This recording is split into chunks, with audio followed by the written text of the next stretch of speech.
लग्नाच्या काही दिवसानंतरच मला वाटू लागले की माझी बायको माझ्यासोबत विश्वासघात करते आहे. तिचे हे कृत्य पाहून मी आंधळा होण्याचे नाटक केले, कारण मला सत्य काय आहे हे जाणून घ्यायचे होते. जेव्हा मला सत्य काय आहे हे समजले, तेव्हा मात्र माझ्या पायाखालची जमीनच सरकली. कारण माझी बायको तर तिच्याच बापासोबत.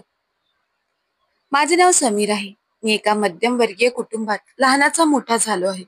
आजपासून काही वर्ष अगोदर मी एका प्रायव्हेट कंपनीमध्ये काम करून माझे घर कसे तरी चालवत होतो. मी 3 बहिणींचा एकुलता एक भाऊ होतो. माझ्या तिन्ही बहिणींची जबाबदारी माझ्यावरच होती. ज्यांचे लग्न मलाच करून द्यायचे होते. प्रत्येक लग्न मलाच करून द्यायचे होते. प्रत्येक दिवशी माझे टेन्शन वाढत चालले होते. मी ह्याच विचारात होतो की मी माझ्या पगारात माझे घर चालू की माझ्या बहिणींचे लग्न करू. मी स्वतः 28 वर्षाचा झालो होतो आणि माझ्यापेक्षाही मोठ्या 3 बहिणी होत्या. पहिले मला माझ्या बहिणीचं लग्न करायचं होतं. मी इतक्या टेन्शन मध्ये होतो की माझे असलेले टेन्शन माझ्या चेहऱ्यावर स्पष्ट दिसू लागले होते. एक दिवस मी ऑफिसला गेलो. त्या दिवशी मी जास्त टेन्शन मध्ये होतो. माझ्या बॉसने मला पाहिलं तर ते मला पाहतच राहिले आणि मला विचारू लागले की काय झालं समीर, सगळं काही ठीक तर आहे ना? सध्या तू जरा जास्तच टेन्शन मध्ये असतोस. मी पाहतोय की तू सध्या पहिलेसारखे कामावर अजिबात लक्ष देत नाहीयेस. मी हळूच हसून त्यांच्या बोलण्याकडे लक्ष दुर्लक्षित केले. पण बॉस म्हणाले की काहीतरी गोष्ट आहे. मला तुझ्याकडून जाणून घ्यायचं आहे की नक्की तुझ्या टेन्शनचे कारण काय आहे. मी त्यांना काही सांगणार नव्हतो, पण त्यांनी मला फोर्स केला म्हणून मी त्यांना घरातील सर्व टेन्शन सांगितले. बॉस मला म्हणाले की ठीक आहे, एक दिवस तू माझ्या घरी जेवायला ये. मी तुझे सारे टेन्शन दूर करून देईन. आपल्या बॉस विकासच्या बोलण्यावरून मी त्यांचे आभार मानले. पण मला हे कळत नव्हते की माझ्या प्रॉब्लेमचे सोल्युशन बॉस कसा काढू शकतो. मी खूप अस्वस्थ होतो, म्हणून मी बॉसच्या घरी गेलो. माझ्या मनात एक आशेचा किरण जागृत झाला होता की कदाचित माझ्या प्रॉब्लेमवर काहीतरी उपाय नक्कीच सापडणार. मी आपल्या बॉस विकास सरच्या घरी बंगल्यावर पोहोचलो तर ते मला प्रेमाने त्यांच्या घरात घेऊन गेले. आमच्या दोघांमध्ये बऱ्याच गप्पा झाल्या. बऱ्याच वेळ गप्पा मारल्यानंतर त्यांना माझ्या परिस्थितीची चांगलीच जाणीव झाली होती. विकास सर मला म्हणू लागले की माझ्याकडे तुझ्या प्रत्येक प्रॉब्लेमचं सोल्युशन आहे. तू मला मनावर घेतलंस तर तुझे सर्व प्रॉब्लेम असेच चुटकीसरशी निघून जातील. मी आश्चर्यचकित होऊन त्यांच्याकडे पाहत होतो. मी मागील 3 वर्षापासून दिवस रात्र या प्रॉब्लेम मधून जात आहे. अजूनपर्यंत मला कोणतेही सोल्युशन मिळाले नाही आणि माझे सर सांगत होते की चुटकीसरशी सर्व प्रॉब्लेम सॉल्व्ह होऊन जातील. विकास सरांनी माझा चेहरा पाहून सांगू लागले की पहिले आपण जेवण करून घेऊया, त्यानंतर चर्चा करू. विकास सरांचे बोलणे ऐकून माझ्या मनात एक वेगळीच उत्सुकता निर्माण झाली होती. मला आता फक्त सर काय सांगणार आहेत याचाच विचार करायचा होता की तेवढ्यात अचानक माझ्या समोर एक अतिशय सुंदर मुलगी डायनिंग टेबलवर येऊन बसली. ती विकास सरांना विचारू लागली की मला आता भूक लागली नाही, तुम्ही मला इथे का बोलवले. विकास सरांनी त्या मुलीला बसण्याचा इशारा केला. ती तोंड वेडेवाकडे करून खुर्चीवर बसली, पण माझी नजर तिच्या सुंदर चेहऱ्यावरून हलतच नव्हती. ती दिसायला खूपच जास्त सुंदर होती. तेवढ्यात विकास सरांनी सांगितले की ही माझी एकुलती एक मुलगी प्रिया आहे. प्रियाने एक नजर माझ्याकडे पाहिले आणि मला पाहिल्यानंतर विकास सरांना विचारू लागली, हा तोच समीर आहे का ज्याच्याबद्दल तुम्ही मला सांगितले होते. त्या मुलीच्या तोंडून माझं नाव ऐकून मी आश्चर्यचकित झालो होतो की तिला माझे नाव कसे कळाले. विकास सरांनी प्रियाला सांगितले की हो, हा तोच समीर आहे. विकास सरांच्या तोंडून माझं नाव ऐकताच तिने माझ्यावर पुन्हा तीक्ष्ण नजर फिरवली आणि म्हणाली, ठीक आहे, मला काहीच प्रॉब्लेम नाही. असं बोलून ती निघून गेली. जेवण झाल्यानंतर विकास सर माझ्या खांद्यावर हात ठेवून बोलू लागले की समीर, मी प्रियासाठी एक चांगला आणि सुंदर मुलगा शोधत होतो. मला नाही वाटत की मला तुझ्यापेक्षा चांगला मुलगा मिळेल. तू दिसायला सुंदर आहे, पण सोबतच चांगला माणूस सुद्धा आहेस. म्हणूनच मी तुला माझा जावई बनवू इच्छितो. या बदल्यात मी तुझे सर्व प्रॉब्लेम दूर करून देईन. विकास सरांची ही गोष्ट ऐकून माझ्या पायाखालची जमीनच सरकली होती. मी कधी स्वप्नातही विचार केला नव्हता की विकास सर माझ्यासारख्या गरीब मुलाला आपला जावई बनवण्याची गोष्ट करू शकतात. विकास सर म्हणू लागले की तुझ्या तिन्ही बहिणींच्या लग्नाचा संपूर्ण खर्च मी करीन. प्रिया माझी एकुलती एक मुलगी आहे. तू तिच्याशी लग्न करून तिला खुश ठेवावं अशी माझी इच्छा आहे. हे ऐकून विकास सरांच्या बोलण्यावर माझा विश्वासच बसत नव्हता. विकास सरांच्या या निर्णयावर मी त्यांना थोडा वेळ मागितला. असे म्हणत मी माझ्या घरी परतलो. घरी माझी म्हातारी आई आणि माझ्या तिन्ही बहिणी माझी वाट पाहत होत्या. त्यांना माहित होते की मी विकास सरांच्या घरी गेलो होतो. घरी आल्यावर आईने मला विचारले की तुझ्या सरांनी तुला असे अचानक का बोलावले होते. मी काहीही विचार न करता आई आणि माझ्या बहिणींना सर्व काही सांगितले. माझे म्हणणे ऐकून आई खूप खुश झाली आणि म्हणाली की बाळा, यात विचार करण्यासारखे काय आहे. त्यांची मुलगी प्रिया दिसायला खूप सुंदर आहे, शिवाय त्या बदल्यात ते आपल्या घरातील सर्व संकटे दूर करणार आहेत. माझ्या मुलींचे लग्न चांगल्या प्रकारे करून देणार आहेत. आपल्याला आणखी काय हवं आहे. मलाही आईचे बोलणे पटत होते. पूर्ण रात्रभर विचार केल्यानंतर मलाही वाटले की प्रियासोबत लग्न केल्यानंतर माझी सर्व संकटे दूर होणार आहेत. शिवाय तिच्यात काही वाईट साईड दिसलेही नाही. ती दिसायला तर खूपच सुंदर आहे. मी या लग्नाला विरोध करण्यासारखे असे काहीही नव्हते. दुसऱ्याच दिवशी मी विकास सरांना माझ्याकडून होकार कळवला. माझा होकार ऐकून ते खूपच खुश झाले आणि त्यांनी काही दिवसातच माझे आणि प्रियाचे लग्न लावून दिले आणि आपल्याच घरी घर जावई बनवून घेतले. मला माझ्या लग्नापेक्षा जास्त आनंद माझ्या बहिणींची लग्न होणार होती याचा होता. कारण विकास सरांनी माझ्या बहिणींच्या लग्नाची जबाबदारी घेतली होती. पण लग्नाच्या पहिल्याच रात्री माझ्यासोबत असे काही झाले ते पाहूनच माझ्या पायाखालची जमीनच सरकली.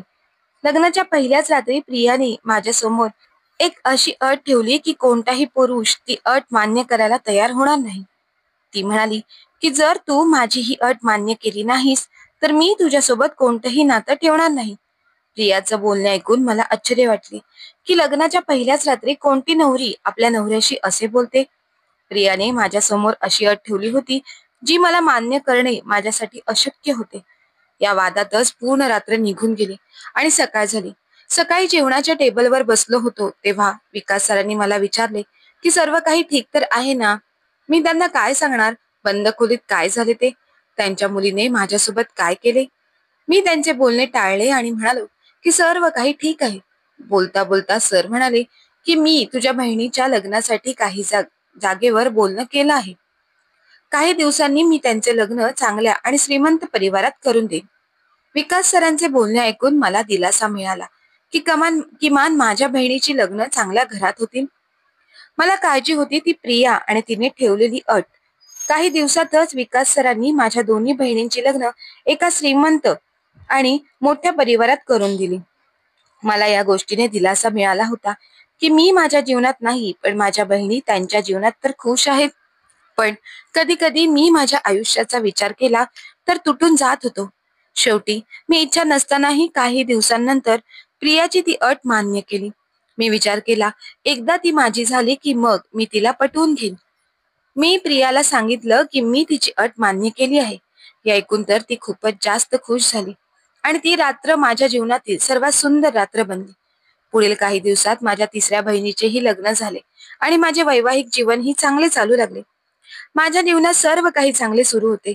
पण माझ्या या आनंदाला विरजण लागणार होते. हा आनंद माझ्या आयुष्यात एक वादळ आणणार आहे हे मला कळालेच नाही. लग्नाच्या काही दिवसांनी मला कळू लागले होते की प्रियाचे कृत्य काही ठीक नव्हती. मी रात्री झोपण्यासाठी बेडवर पडलो की प्रिया मला खूप प्रेमाने एक दुधाचा ग्लास प्यायला द्यायची. दूध पिताच मला खूप गाढ झोप लागायची. दर दिवशी सकाळी झोपेतून उठल्यावर मला कळायचं की प्रिया पूर्ण रात्र माझ्यासोबत नव्हती. माझ्यासोबत असे काही घडताना पाहून मला जाणवू लागले की प्रिया नक्कीच माझ्यापासून असे काही लपवत आहे ज्याबद्दल मी पूर्णपणे अज्ञभिज्ञ आहे. माझे काही दिवस असेच निघून गेले. एकदा माझा एक छोटासा ऍक्सिडेंट झाला. ऍक्सिडेंटच्या बहाण्याने मी जाणून बुजून आंधळा होण्याचे नाटक केले. कारण मला प्रियाचे ते रहस्य जाणून घ्यायचे होते की ती माझ्यापासून नक्की काय लपवत आहे. आणि मग जे रहस्य माझ्यासमोर उघडले ते पाहून तर माझ्या पायाखालची जमीनच सरकली. प्रियाला कळाले की मी आता आंधळा झालेलो आहे तेव्हापासून तिने मला दुधात झोपेच्या गोळ्या देणे बंद केले होते. तिने दिलेले दूध पिऊन आता मला झोपही लागत नव्हती. एक दिवस ती माझ्यासाठी दूध घेऊन आली आणि मी ते दूध पिऊन झोपेचं सोंग घेऊन झोपून गेलो. तिला वाटले की मी झोपून गेलो आहे आणि उठलो जरी असतो तर काय होईल. तिच्या नजरेत तर मी आंधळा झालो होतो. मला दूध दिल्यानंतर प्रिया रूम मधून नटून थटून बाहेर निघाली. प्रिया रूम मधून बाहेर पडताच मी सुद्धा तिच्या मागोमाग हळुवार पावलांनी तिचा पाठलाग करत तिच्या मागे गेलो. मी हळूच पाहिले तर ती विकास सरांच्या खोलीत जात होती. मी विचारात पडलो की रात्रीच्या या वेळेस प्रिया आपल्या वडिलांच्या खोलीत नक्की काय करायला गेली. विकास सरांच्या खोलीत जाताच तिने आतून दरवाजा बंद करून घेतला. आता मात्र मी खूपच संभ्रमात पडलो होतो, म्हणून मी मजबुरीने त्यांना दरवाजाच्या फटीतून पाहावे लागले. पण जेव्हा मी दरवाजाच्या फटीतून रूमच्या आतमध्ये पाहिले, तेव्हा खोलीच्या आतील दृश्य पाहून माझ्या पायाखालची जमीनच सरकली. कारण प्रिया आणि विकास सर एकमेकांशी प्रेमाने बोलत होते. कोणताच बाप आपल्या मुलीसोबत या पद्धतीने बोलत नाही. काही वेळानंतर ते दोघेही बोलता बोलता असे काही बोलून गेले, जे ऐकून मी एकदम सुन्न होऊन गेलो. विकास सरांनी प्रियाला त्या अटीबद्दल विचारले होते, जी अट लग्नाच्या पहिल्याच रात्री प्रियाने माझ्या समोर ठेवली होती. या गोष्टीचं मला तीळ मात्र माहीत नव्हते की विकास सरांनाही त्या अटीबद्दल माहीत होते. लग्नाच्या पहिल्याच रात्री प्रियाने माझ्यासमोर जी अट ठेवली होती ती ही होती की प्रिया जशी गर्भवती होईल, मी तिला घटस्फोट देऊन तिच्या आयुष्यातून कायमच खूप लाभ निघून जाईल.